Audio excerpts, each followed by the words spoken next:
Hello everyone, എല്ലാവർക്കും നമസ്കാരം. എല്ലാവർക്കും ഈസിറ്റ് ബി അക്കാഡമിയിലേക്ക് സ്വാഗതം.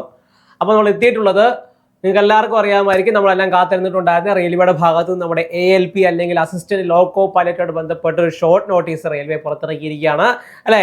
നമ്മളെല്ലാം തന്നെ ഈ പറയുന്ന രീതിയിൽ എന്താണ് നമ്മുടെ റെയിൽവേയുടെ ഭാഗത്ത് നിന്ന് പുതിയ നോട്ടിഫിക്കേഷൻ വരുന്ന സമയങ്ങൾ ഒരുപാട് നമ്മൾ കാത്തിരിക്കാറുണ്ട്. അപ്പോൾ നമ്മൾ കാത്തിരുന്ന നോട്ടിഫിക്കേഷൻ തന്നെയാണ് എന്ത് ചെയ്യുന്നത്, എത്തിയിട്ടുണ്ടായിരുന്നത് എന്നുള്ളതാണ്. അപ്പോൾ നമ്മൾ ഇന്ന് ഡിസ്കസ് ചെയ്യാൻ വേണ്ടി പോകുന്നത് നമ്മുടെ നോട്ടിഫിക്കേഷൻ എന്ന് തൊട്ട് ഈ പറയുന്ന സ്റ്റാർട്ട് ചെയ്യും, അതേപോലെ എത്രത്തോളം വേക്കൻസികൾ റിപ്പോർട്ട് ചെയ്തിട്ടുണ്ട്, ആർക്കൊക്കെ അപേക്ഷിക്കാൻ വേണ്ടി സാധിക്കും, അതിന്റെ സാലറി മറ്റ് സ്ട്രക്ചർ മറ്റു കാര്യങ്ങളൊക്കെയാണ് എന്ത് ചെയ്യുന്നത് ഡിസ്കസ് ചെയ്യാൻ വേണ്ടി പോകുന്നത്. അപ്പോൾ സ്കിപ്പ് ചെയ്യാതെ മുഴുവൻ കണ്ടിരിക്കാൻ വേണ്ടി ശ്രമിക്കുക, വളരെ കുറച്ച് സമയമുള്ളൂ കേട്ടോ. അപ്പോൾ നമുക്ക് എന്തായാലും വീഡിയോ കിടക്കാം. അപ്പോൾ നമ്മുടെ നിങ്ങൾക്ക് അവിടെ കാണാൻ വേണ്ടി സാധിക്കുന്നുണ്ട് ഒരു ചെറിയ നോട്ടീസാണ്. നോട്ടീസ് പ്രധാനമായിട്ട് ഈ പറയുന്ന എന്താണ് നമ്മുടെ റെയിൽവേയുടെ ഭാഗത്തു നിന്നാണ് എന്ത് ചെയ്യുന്നത് പുറത്തിറക്കിയിട്ടുണ്ടായിരുന്നത്. ഇന്ത്യൻ റെയിൽവേയുടെ ഒരു ഒഫീഷ്യലായിട്ട് അവർ എന്ത് ചെയ്യും പുറത്തിറക്കിയിട്ടുണ്ടായിരുന്ന നോട്ടീസാണ്. അത് കാണാൻ വേണ്ടി സാധിക്കും. എന്താണത്, നമ്മുടെ അസിസ്റ്റന്റ് ലോക്കോ പൈലറ്റിലേക്കാണ് എന്ത് ചെയ്യുന്നത് ഈ പറയുന്ന പുതിയൊരു ഷോർട്ട് നോട്ടീസ് എന്ത് ചെയ്യുന്നത് റെയിൽവേ പുറത്തിറക്കിയിട്ടുള്ളത്. Recruitment of the assistant loco pilot ALP indicative notice. Applications are invited from the eligible candidates for the post of assistant loco pilot level 2 level 2 given in the table below. The last date for submission of application is 14/6/2026. Applications completed in all respect must be submitted through the online mode only. അതായത് ഈ പറഞ്ഞ രീതിയിൽ 15/5/2026 15/5/2026 തുടങ്ങി 14/6/2026 വരെയാണ് എന്ത് ചെയ്യുന്നത് ഈ പറയുന്ന നോട്ടിഫിക്കേഷൻസ് അവരെന്ത് ചെയ്യുന്നത് നോട്ടിഫിക്കേഷൻ ബന്ധപ്പെട്ട ആപ്ലിക്കേഷൻ ഓപ്പൺ ആക്കാൻ വേണ്ടി പോകുന്നത്. അതായത് ഇതുവരെ ഓപ്പൺ അല്ല. പിടിയിടുന്നുണ്ടോ? അതായത് മെയ് മാസത്തോടു കൂടി തന്നെ, അതായത് നമ്മൾ 5ാമത്തെ മാസം എന്ന് പറയുമ്പോൾ എന്ത് ചെയ്യും, മെയ് മാസം ആവത്തില്ലേ. അപ്പം മെയ് മാസം 15-ാം തീയതിയോട് കൂടി തന്നെ എന്ത് സ്റ്റാർട്ടാവും, ആപ്ലിക്കേഷൻ സ്റ്റാർട്ടാവും.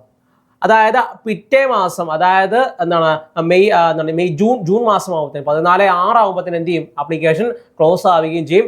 അതേപോലെ പ്രായപരിധിയായിട്ട് അവർ നൽകിയിട്ടുള്ളത് നോക്കിയേ 18 മുതൽ 30 വയസ്സ് വരെയാണ്. 18 മുതൽ 30 വയസ്സ് വരെയാണ് എന്ത് ചെയ്യുന്നത് പ്രായപരിധിയായിട്ട് അവർ നൽകിയിട്ടുള്ളത്. 11,127 വേക്കൻസികളാണ് ഇതുവരെ എന്ത് ചെയ്യുന്നത് റിപ്പോർട്ട് ചെയ്തിട്ടുണ്ടായിരുന്നത്. അതിന്റെ നോട്ടീസും റെയിൽവേ പുറത്തിറക്കിയിട്ടുണ്ടായിരുന്നു. ഓക്കെ, ഇതാണ് നമ്മുടെ റെയിൽവേ ഈ പറയുന്ന എന്തുമായിട്ട് ബന്ധപ്പെട്ട് ഓരോ സോണിലും അല്ലെങ്കിൽ ഓരോ സോണൽ റെയിൽവേയിലും പ്രധാനമായിട്ട് അവർ ലിസ്റ്റ് ചെയ്യപ്പെട്ടിട്ടുണ്ടായിരുന്ന വേക്കൻസികളാണ് എന്ത് ചെയ്യുന്നത് അവിടെ നൽകിയിട്ടുള്ളത് അല്ലെ. അപ്പോൾ അതിനകത്ത് സെൻട്രൽ റെയിൽവേയിൽ 1400 വേക്കൻസികൾ ലിസ്റ്റ് ചെയ്തിട്ടുണ്ട്. ഈസ്റ്റേൺ റെയിൽവേയിൽ 700 വേക്കൻസികളുണ്ട് അല്ലെ. അതേപോലെ തന്നെ എന്താണ് ഈസ്റ്റേൺ റെയിൽവേക്കകത്ത് പറയുന്ന രീതിയിൽ 608 ഉണ്ട്. അങ്ങനെ നോക്കിയാൽ 17ഓളം സോണൽ റെയിൽവേകളിലായിട്ടും മുഴുവനായിട്ടും 11,127 വേക്കൻസികളാണ് എന്ത് ചെയ്യുന്നത് ഇതുവരെ ലിസ്റ്റ് ചെയ്യപ്പെട്ടിട്ടുണ്ടായിരുന്നത് എന്നുള്ളതാണ്. ഓക്കെ, ഇതിനകത്ത് എന്ത് ചെയ്യാം, ഈ പറഞ്ഞ രീതിയിൽ അങ്ങോട്ടും ഇങ്ങോട്ട് കൂടാനും കുറയാനൊക്കെ സാധ്യത നമുക്ക് എന്ത് ചെയ്യാൻ കാണാൻ വേണ്ടി സാധിക്കും എന്നുള്ളതാണ്. ഇനി ആർക്കൊക്കെ അപേക്ഷിക്കാൻ വേണ്ടി സാധിക്കും എന്നുള്ളതാണ് അല്ലെ. അസിസ്റ്റന്റ് ലോക്കോ പൈലറ്റോട് ബന്ധപ്പെട്ട ഏറെക്കുറെ എല്ലാവർക്കും അത് അറിയാവുന്ന കാര്യമായിരിക്കും. എന്നാൽ ഈ ഒരു ഫീൽഡിലേക്ക് പൊതുവെ ഈ പറഞ്ഞ റെയിൽവേ എക്സാമിനേഷൻസിലേക്ക് കടന്നു വരുന്ന ഒരു ഉദ്യോഗാർത്ഥിയെ സംബന്ധിച്ച് ആർക്കൊക്കെ അപേക്ഷിക്കാൻ വേണ്ടി സാധിക്കും എന്നുള്ളത് വളരെ ഇമ്പോർട്ടൻ്റ് ആയ ഒരു കാര്യമാണ്. നമ്മളത് പറഞ്ഞിട്ടുണ്ടായിരുന്നു. 18 മുതൽ 30 വയസ്സ് വരെയുള്ള ഉദ്യോഗാർത്ഥികൾക്ക് എന്ത് ചെയ്യാൻ പറ്റും, അപേക്ഷിക്കാൻ വേണ്ടി സാധിക്കും.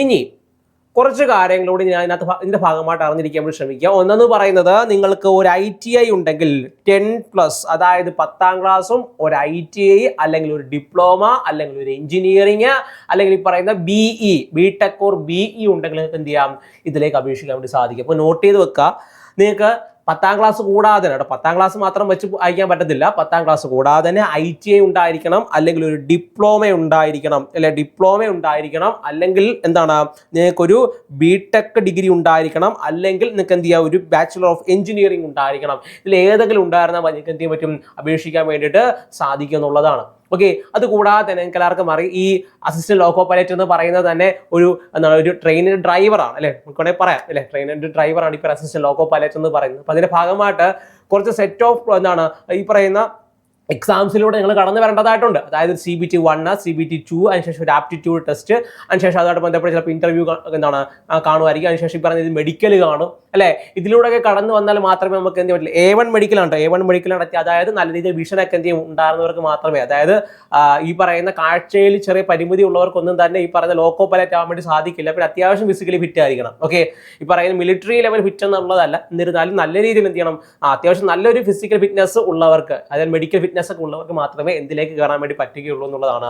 ഈ പറയുന്ന റെയിൽവേ അസിസ്റ്റന്റ് ലോക്കോ പൈലറ്റിലേക്ക് കയറാൻ വേണ്ടി സാധിക്കുകയുള്ളൂ എന്നുള്ളതാണ്. പക്ഷേ അത്യാവശ്യം നല്ലപോലെ ആളുകൾ എന്ത് ചെയ്യുന്നുണ്ട്, കയറി പോകുന്ന ഒരു തസ്തികയും കൂടിയാണ് ഇപ്പോൾ അസിസ്റ്റന്റ് ലോക്കോ പൈലറ്റ് എന്ന് പറയുന്നത്. അപ്പോൾ അതിലേക്ക് നിങ്ങൾക്ക് നിങ്ങളുടെ തയ്യാറെടുപ്പ് ഇവിടെ തുടങ്ങാം അല്ലേ.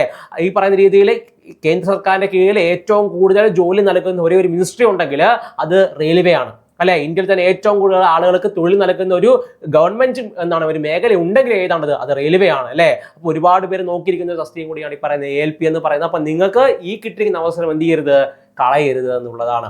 അപ്പം നമുക്ക് എന്ത് ചെയ്യാം, ഒരുമിച്ച് പഠിച്ചു പോകാന്നുള്ളതാണ്. ഓക്കെ, അപ്പം ആദ്യത്തെ കടമ്പയെന്ന് പറയാൻ തന്നെ നമ്മുടെ ഫസ്റ്റ് CBT നമുക്ക് എന്ത് ചെയ്യാം, ക്ലിയർ ചെയ്യുക എന്നുള്ളതാണ്. അപ്പൊ നിങ്ങൾക്ക് എന്ത് ചെയ്യാം, തീർച്ചയായിട്ടും നമ്മുടെ കൂടെ ഒരുമിച്ച് പഠിച്ച് മുന്നേറാൻ വേണ്ടി സാധിക്കും. അപ്പൊ നിങ്ങൾ ALPക്ക് വേണ്ടിയിട്ട് തയ്യാറെടുക്കുന്നവരാണെങ്കിൽ നമ്മുടെ AZB അക്കാഡമിയിൽ റെയിൽവേയിൽ നമ്മുടെ അസിസ്റ്റന്റ് ലോക്കോ പൈലറ്റ് ALPക്ക് വേണ്ടിയിട്ട് നമ്മുടെ ബാച്ച് നമ്മൾ സ്റ്റാർട്ട് ചെയ്യുന്നുണ്ട്. ഓക്കെ, ഇതിന്റെ ഭാഗമായിട്ട് നിങ്ങൾക്ക് ഈ പറയുന്ന ക്ലാസ്സുകളും മറ്റും ഈ പറയുന്ന നിങ്ങൾക്ക് വേണ്ടുന്ന എല്ലാ റിസോഴ്സസും ഓക്കെ, ക്ലാസ്സുകളും ലൈവ് ക്ലാസ്സും റെക്കോർഡും അതേപോലെ തന്നെ മോക്ക് ടെസ്റ്റുകളും എല്ലാം ഇതിന്റെ ഭാഗമായിട്ട് ലഭ്യമാകുന്നതായിരിക്കും. നിങ്ങൾക്ക് എന്തെങ്കിലും ഡൗട്ട് നമ്മുടെ ക്ലാസ്സുമായിട്ട് ബന്ധപ്പെട്ടോ അല്ലെങ്കിൽ ഈ പറയുന്ന കോഴ്സുമായിട്ട് ബന്ധപ്പെട്ടോ അതിൽ ഈ പറയുന്ന രീതിയിൽ നമ്മുടെ ടെസ്റ്റുമായിട്ടൊക്കെ ബന്ധപ്പെട്ടോ എന്തെങ്കിലും ഡൗട്ടോ മറ്റു കാര്യങ്ങളും ഉണ്ടെങ്കിൽ ഒന്നെങ്കിൽ താഴെ കമന്റ് ആയിട്ട് അറിയിക്കുക, അല്ലെങ്കിൽ എന്ത് ചെയ്യുക, നിങ്ങൾ താഴെ കിടന്ന് വിളിച്ച് എന്ത് ചെയ്യുക, ഉടനെ തന്നെ കോൺടാക്ട് ചെയ്യാൻ വേണ്ടിയിട്ട് ശ്രമിക്കുക. ഓക്കെ, അപ്പം നിങ്ങളുടെ സുഹൃത്തുക്കൾ പൊതുവെ ഈ പറയുന്ന ITI ഡിഗ്രി, ITI അല്ലെങ്കിൽ ഈ പറയുന്ന ഡിപ്ലോമ അല്ലെങ്കിൽ ഈ പറയുന്ന രീതിയിൽ എന്താണ് BTECോ ഈ പറയുന്ന എഞ്ചിനീയറിംഗ് കഴിഞ്ഞതിന് ശേഷം പൊതുവെ റെയിൽവേയിലൊക്കെ കയറാൻ വേണ്ടിയിട്ട് എന്ത് ചെയ്യുന്നത് ആഗ്രഹിക്കുന്ന സുഹൃത്തുക്കൾ ഉണ്ടെങ്കിൽ എന്ത് ചെയ്യുക, അവർക്കും ഈ വീഡിയോ അയച്ചു കൊടുക്കാൻ വേണ്ടിയിട്ട് ശ്രമിക്കുക. ഓക്കെ, അവസരം ഒരിക്കലും കളയരുത്. പിന്നെ നമ്മളെ തേടി എത്തിയെന്ന് വരത്തില്ല. അത്യാവശ്യം നല്ല ശമ്പള സ്കെയിലൊക്കെ ഉണ്ട് കേട്ടോ. ഈ പറയുന്ന രീതിയിൽ ഇവിടെ 19,000 രൂപ ഒക്കെ എന്ത് ചെയ്യുന്നുണ്ട്, 19,090 അത് കൊടുത്തിട്ടുണ്ടെങ്കിലും അതിനേക്കാൾ നല്ലൊരു ശമ്പള സ്കെയിലാണ് എന്ത് ചെയ്യുന്നത് ലഭിക്കുന്നത് എന്നുള്ളതാണ്. ഈ പറയുന്ന 30-35,000-ത്തിലധികം ഇപ്പം നല്ല അലവൻസിലാണ് കയറി വരുന്നത്, നല്ലൊരു സാലറി നമുക്ക് എന്ത് ചെയ്യാൻ ഭാഗമായിട്ട് ലഭിക്കും. ഓക്കെ അല്ലേ. അപ്പം എല്ലാവരും റെഡി ആണല്ലോ, തുടങ്ങാം. അപ്പം ബൈ, സി യു.